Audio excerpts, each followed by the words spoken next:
Well, all right. You wouldn't want my trousers to fall down now, would you? No, we wouldn't. I got to get a new thing, man. This is A new thing? I need one too. yeah. If you know where they're making them, let me know. I know where they get them cheap. A good one. Yeah, you don't want a cheap one. No, you don't want a cheap thing. You get what you pay for. Cheap things are never any good. They end up. End up costing you. Indeed. You know what I mean? Uh-huh. You're listening to Jonesy's Jukebox on CalOS with my guest, Dwight Yoakam. How are you? I'm good. We've moved over to the FM side of the dial. All right. That was the Rolling Stones, Midnight Rambler. Oh, man, off of Get Your Ya-Ya's Out. That's correct. Man. We were just talking about Great album. We were just talking about how I don't know any other band, big band, with characters in the band who would put the drummer on the front of the record. They did with that. I wonder how that came about, you think? I don't know. I don't know how they decided that session, just to stick Charlie out there on the. It was great. It was great. It was because the kick drum, I think it was his bass drum, was sitting there beside him, and he was in that red, white, and blue Uncle Sam top hat. Yeah. Because it was the tour across America that was. It was with a donkey. Yeah, with a donkey. Well, there's. I don't know what that's saying about the rest of the band, the remainder of the band. What's on the back? The back cover is the live stuff. It was taken from 1969's Get Your Ya-Ya's Out tour, which a few years ago I had the great fortune of co-writing something with Mick, and we were talking about how I loved that album.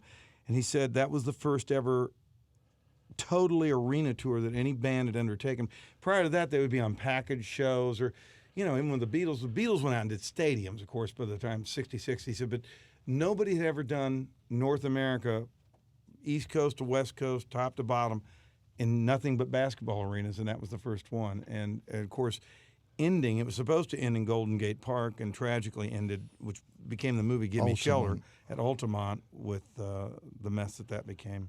Yeah. With no fault of the Stones. It was just a series of unfortunate kind of. Well, they dropped everything to go and do that show. They thought it was going to be another Woodstock, right? Yeah. And all rightly so. It probably should have been. It was circumstances. Weirdly, it closed out that decade in a strange way. It was the Stones, the Summer of Love in 67 would end in 69 at Altamont in a weird, in a strange kind of progression through. Yeah.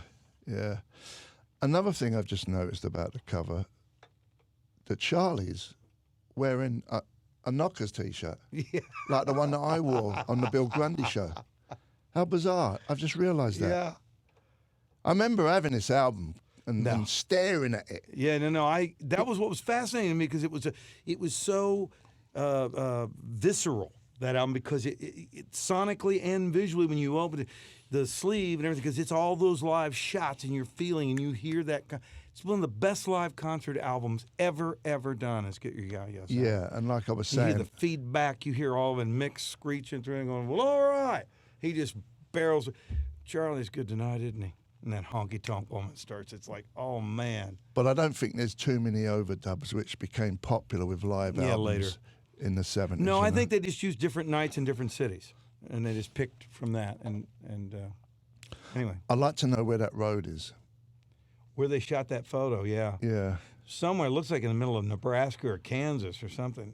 Or could have been in Acton, in the valley here. Yeah, could have been. Could have been anywhere in America, but it's definitely America. No, it's somewhere in the States. It's so funny because when I was a kid, I've just realized what I originally thought it was an airport. Runway? Runway. Oh, you thought he was on a runway? No, Yeah. He's on a highway somewhere. Yeah, no, I can see now. I can see lonely road where it dips. Yeah. Yeah. Good album cover though. So what are you doing, buddy? You I'm got hanging around. a gig next week. Well, we right? got a gig next week here in town. We're coming back with X, who it's kind of a full circle trip for all of us. X was, along with the Blasters and Los Lobos, a critical part of allowing myself to launch to an alternative audience out of the clubs in L.A.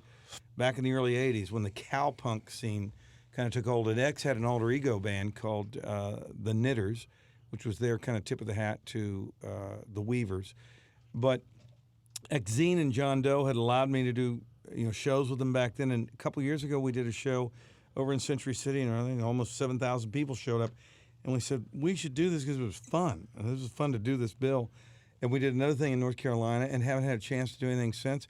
And this came up, and they're doing San Diego with me next Wednesday night, and agreed to be the special guest with me at the Palladium. So, and a new band, or a new man and act, King Leg, is being introduced that night at the Palladium with us. So it'll be fun to have X as a co-conspirator with me again musically. King Leg. King Leg himself. Leg is what some people just call. If you know him well, you call him Leg. He's a leggin'. Oh, he's a leggin'. There's a new album that's coming out that I just collaborated and did with him, so it's going to be fun. So that's the 30th, which is a what? Is that a weekend? Thursday. It's a Thursday. Yeah, next Thursday. Yes, indeed. If you put the F on to get Friday started early, and then Wednesday down in San Diego. So we're both nights. I like John Doe. Yeah, I'm a fan. He's been on here a couple of times. You know what I loved? I loved his version, X's version of Dave Alvin's great song, 4th of July. Did you ever hear him sing that? It's just a really cool. John's interpretation of that and everything they do. I'm a big fan. And they were their own moment. They were uniquely West Coast punk. It's sort of like the Byrds in the generation that preceded us and preceded them, and it was different than the CBGB kind of punk. It was a California attitude of punk, which had its own kind of walked out like a Sergio Leone movie out of a Western mirage that X in Los Angeles, that album hit, and came out and shook the foundations of things, and really shook up music here in L.A. And I really think, like I said, the Byrds had a similar kind of everybody used to say they were the American Beatles, but they were really the next variation of that American rock band, the Beach Boys, that West Coast thing. Sure. And then the Byrds, and I said to Chris Hillman one time, I said, you guys were, I saw them on Top of the Pops. There's a great DVD that came out a couple years ago, the anniversary of their beginnings. And it's the original 5 members. And he said, we'd had such fights. We'd been at it with each other, and it was about on the verge of breaking up. They only lasted about 18 months intact. And I said, but when you sang Gene Clark's song, Set Me Free, that time, he said, there was something spiritual about Gene.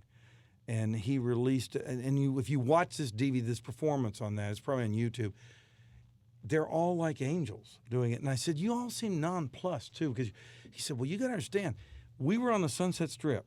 Our producer put us in a club, Ciro's, the old swinging kind of Sunset Strip club, for 4 or 5 months as the house band, playing every night, while Mr. Tambourine Man came out and slowly walked up the charts. He said, so we were being tested there. He said, and every night, you look, and we became a thing. He said, so the tables would be like, we'd look over and Marlon Brando would be sitting there with a bunch of people because people had heard. So all this community in L.A. on the Sunset Strip came. He says, so it wasn't arrogance, but there was an attitude of kind of a cool, kind of California cool to these, the Byrds that they had. X had that also. X had this. It was a punk thing, but there was still this kind of a California, that Sunset Strip thing. It wasn't as angry as the other No, stuff. there was a certain kind of. I mean, you had all them other bands like. Well, you had the Plugs that came out of here that became the Los Cruzados. Fear. Fear. Black Flag. All that moment. Dead Kennedys. But X really, really captures the L.A. moment. They are L.A. They are California punk. Yeah. For lack of a better way to put it. That whole John Doe's voice with Exene, that harmony, that weird harmony was a very unique. Yeah, and John's kind of, the tracking device of his voice with Exene, it kind of floating around him. So I don't want to get into too many analogies here. There's a Louis Prima kind of Keely Smith thing going on that, one being so, disparate from the other, but yet conjoined in such a wonderful way that, it was pretty fascinating to watch. And Billy Zoom. See, I saw Billy Zoom when he still had his rockabilly band in 1978, just before they launched X in full. He did one of his last rockabilly gigs opening at the Whiskey A Go-Go. I'd gone that afternoon to Tower Records on the Strip, and I was fascinated with an album by a neo-rockabilly guy, Robert Gordon, out of the D.C. area. Wasn't he from the East Coast? Yeah, D.C., Washington, D.C. Yeah. And he had Black Slacks. He covered the old Black Slacks. And I was listening and digging on this, and he's at the Whiskey. I'm like, I got to go. So I went down there alone, just bought a ticket, wandered in and wandered around, stayed, watched that whole thing. And Billy and his rockabilly band opened. And there was the guy that Rock and Ronnie had, I forget what that, Rolling Rock or something, Records, which was the first Blasters EP before they signed to Slash. See, Slash Records had they had X, they had the Blasters, they had Los Lobos, and they ended up then being absorbed into Warner Brothers. But Slash was it was a great moment in LA music because there was this rebellious kind of we can do anything we want attitude. Yeah. And my EP came out on Tap Rex, and he put out a lot of those underground bands like that, Tex and Chainsaw Man, Tex and the Horseheads. Anyway, I'm off on too much of a tangent there, but those guys in that moment breaking out of what they were doing was completely unique to L.A. I mean, that whole and then what happened was a lot of those former punk bands from the late 70s decided that they would start to explore country music, and that's what gave birth to that, quote, cowpunk movement. A term was applied by about 82. But that night at the Whiskey A Go-Go, I saw Robert Gordon comes out with Link Ray. Remember Link Ray had Rumble? Yeah. That was his hit. It was the instrumental hit. The loudest thing I ever heard in my life to this day was Link Ray out there playing guitar for Robert Gordon, and that's where I saw Billy first.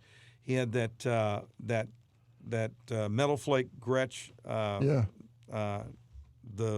dyno. I can't remember the model of that guitar, what the name actually is. Anyway, and the silver jacket. Yeah, the Dynajet. That's what it's called. It's a Dynajet.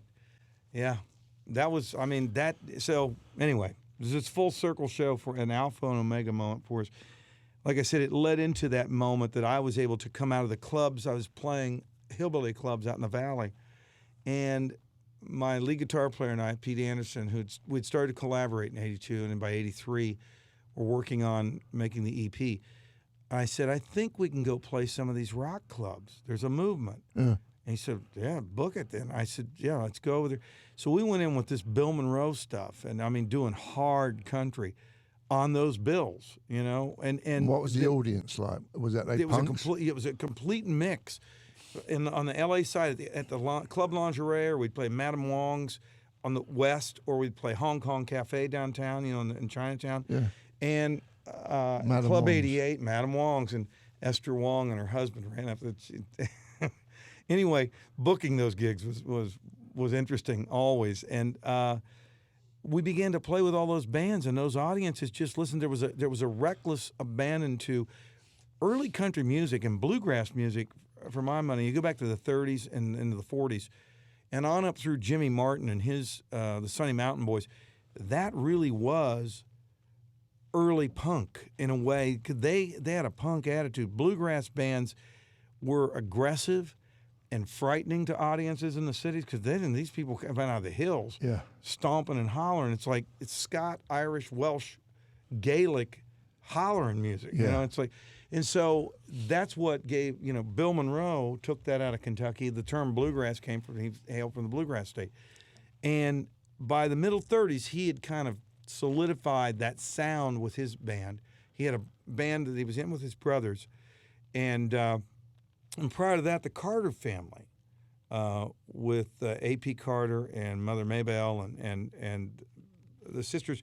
The original Carter family came out of southwestern Virginia, which is right across the state line from where I was born, in Pikeville, Kentucky.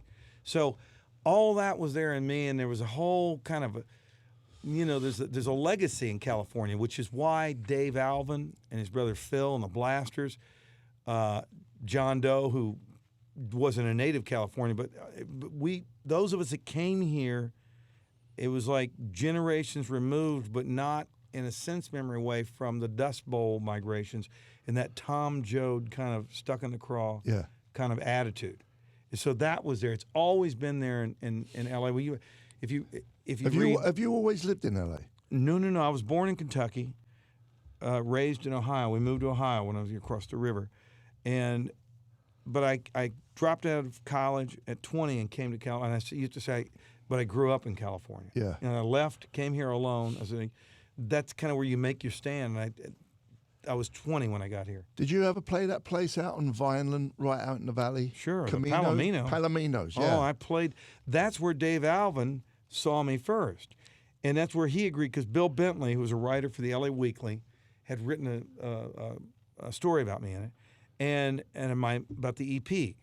And he'd heard it, and he later ended up as one of the lead publicists at Slash Records and in Warner's for years and years. But Bill brought Dave to see me at the Palomino. Yeah. And that was a great place. It was a raucous place. It was great. I saw Jerry Lee Lewis there in 1979 at close range. Yeah. I mean, there was nothing like. At the Palomino, you would sit. It held 500 people inside, and there were 200 on the patio. It was a bar. Yeah, and he would pay people the door, like Jerry Lee Lewis or Willie or any people come in there, and they'd play, and he'd give them the whole door because he sold steaks and well drinks for jacked up, and he would do 2 shows. Yeah. He would turn the house, so he would do 600 to 700 people twice, so he could have bands, people in there and do 1,200 people a night. Yeah. But Jerry Lee was blindingly brilliant that night, 1979. The trio that he had with him, and it was one of the more amazing shows I ever saw there. George Thorogood I saw there too. It was just utterly fantastic. And the open mic nights, I met players there. It's so yeah, there's a great legacy of country music in LA. Well, let's play some music. Dwight Yoakam's my guest. We're going to play Dwight doing a version of I Want You to Want Me. Take it away, son.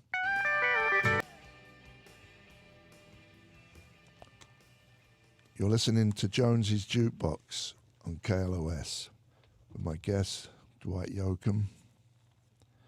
How are you? I'm okay, man. I'm hanging in. I'm on the FM side of the dial now. How are Can you? we go to that Jim Ladd thing on the FM side of the dial? All right. When FM happened, I was a kid. Because before that, it was, hey, gang, is that guy in the sky at WNC? I come to live long. Well, capital city's rock and roll. It was that, AM rock, right? I'm going to bop you all weekend long on the rock of the capital city. Like, new to be a COL. And then FM came, and it was like, yeah. Yeah, can you dig it? FM. But I think it's different got. modulation. I think it's gone back to the first one you did, though. No, it kind of has, hasn't it? Yeah, totally. Yeah, not I'm you. trying to bring it back. Not Jonesy. Hey. Exactly, man. I'm digging it. It's like I'm in FM land with you. I'm on that other modulation. That was X 4th of July. Isn't that great? Yeah. Isn't that great? We were just talking about their harmonies. Yeah. On that, the dissonant harmony of Exene and John, and John's performance of that. It's a Dave Alvin song, and I'm a huge fan of Dave's. I covered Long White Cadillac. He was so gracious about letting me do that on my first Greatest Hits album in '89, and was a real friend to me starting out, Dave, and just listening to his song with them doing it was. Thank you for playing it. Yeah. And then there was you. There was me. I Want You to Want Me. Oh, that's right.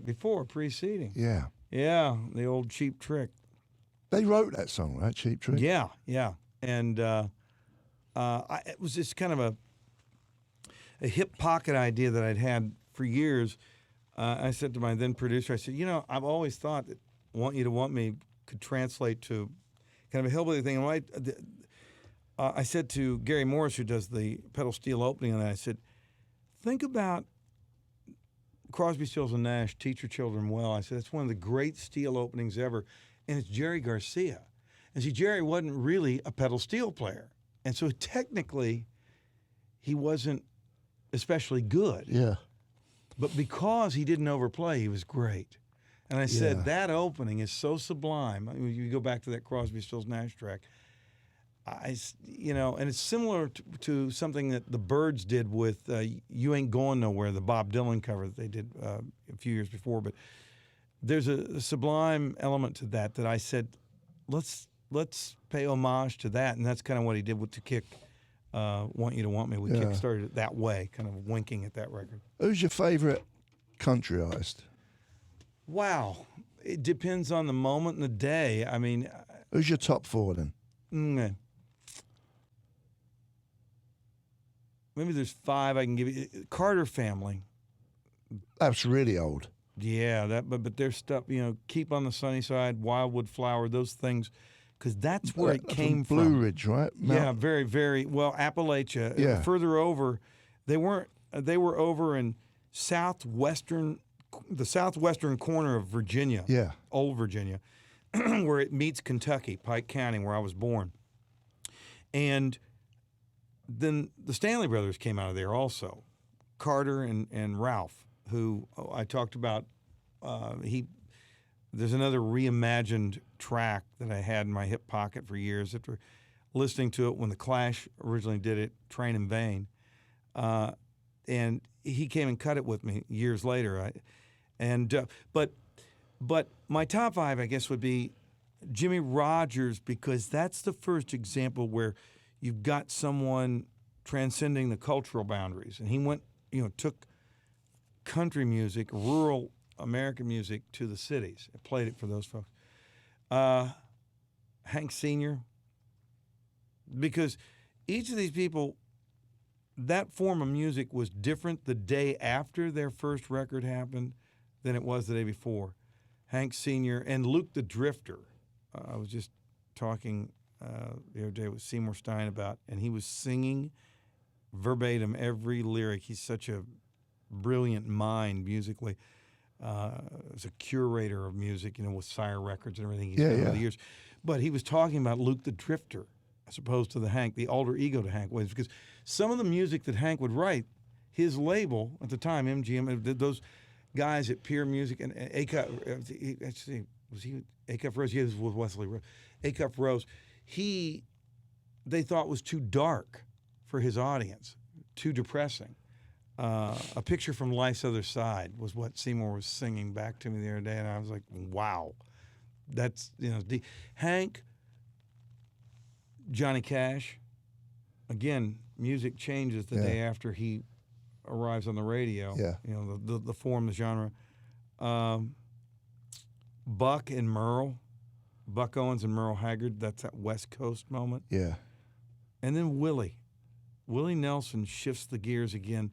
He allows my generation to feel that country music could be pertinent with the Red-Headed Stranger album that came out in 1974 or 5 and breaks all over college radio and breaks onto pop charts with a redo of an old song, Blue Eyes Crying in the Rain, and that whole story album, Red-Headed Stranger, that he wrote. And then the ensuing Outlaws album that he and Waylon and Tom Paul Glacier did. Glacier. Anyway, so I don't know. That was maybe more than 5, and Bill Monroe would be in there too. George Jones, do you like him? Well, George was. The more I limit it to something. George as a writer, he wrote a song that Stonewall Jackson cut. I only knew it to be a Stonewall Jackson song, so I was grown and started looking at writers' credits. It was called "Life to Go," and it's a cold shot. It was sung from the perspective of a guy in prison, and I've been in here 18 years, still got life to go. It's Stonewall Jackson's version of it's great. It's a great George Jones song, and doesn't get the credit he deserves as a writer early in his career. What was the deal? You talking about alter egos? Who's the big guy who used to have a cowboy shirt? It was one color on one side. I forget his name. Oh, from what era? Not that long ago. 10 years ago. Oh, 50. Garth Brooks. Yeah, and he did that thing where he was like Prince. Right. He looked. Yeah, that's right. What was that? I don't think that was Chris accepted. Gaines. No, by the country people. They thought, it wasn't accepted. what's he doing? Well, it was for that. When I said alter ego with Hank, it was just another. It was a deeper version of his hillbilly kind of side, as opposed to going somewhere else in the genre. I think for Garth, he was trying to take an audience to explore, another persona for himself to perform music. Because we were talking off mic or off the air, but about the musicians don't really categorize what they listen. We listen to everything. Yeah. Musicians listen to, I love Chet Baker. I don't know a huge amount of Miles Davis, but I love Almost Blue. I mean, those things are simple things that I still gravitated to, even though it's not in any kind of, genre that I would perform. Yeah. Although I did then do a couple of moments that were an homage to Chet on a Christmas album. The title track is called "Come on Christmas," and thank you very much. Excuse me. Thank you very much. Thank you very much. Thank you, Santa. But "Come on Christmas," and it's kind of written on piano in that way. You can't come in here and not do FM with him, can you?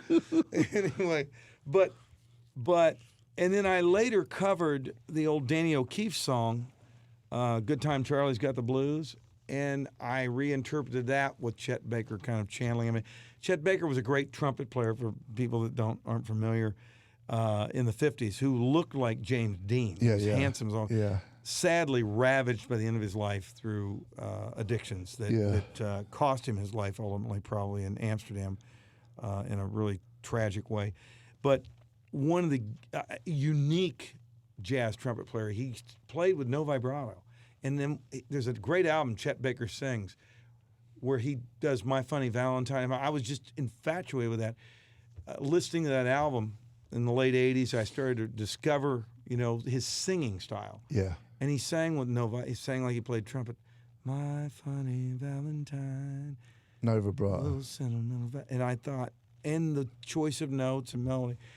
So musicians, I don't think, limit themselves to, because they're not. You like we're not what you like. Marketing, and radio and everybody else needs to kind of at least let people know what they're going to on a dial in here, and sure. I understand the need for that, but musicians don't limit, what they listen to. I don't think, and what they like. You like what you like. Yeah, and Simple it's the Beatles listening to, the Everly Brothers and listening to the Louvin Brothers and emulating Buddy Holly when they were, sure. or, Chuck Berry. Yeah, the Stones with Chuck Berry, all of it. And it's always going to be uniquely your version of something. Yeah. Dwight Yoakam is my guest. We're going to give some tickets away right now. Yeah, Dwight has given us a handful of tickets to give away to the show at the Palladium with X on Thursday the 30th. That's next week. We have 5 pair to give away right now, so we'll take callers 11 through 15 at 800-955-KLOS, Dwight Yoakam and X at the Palladium next Thursday, the 30th. Let's play Dwight Yoakam's version of Train in Vain. A little bit of Ralph Stanley and me doing the Clash. All right, take it away.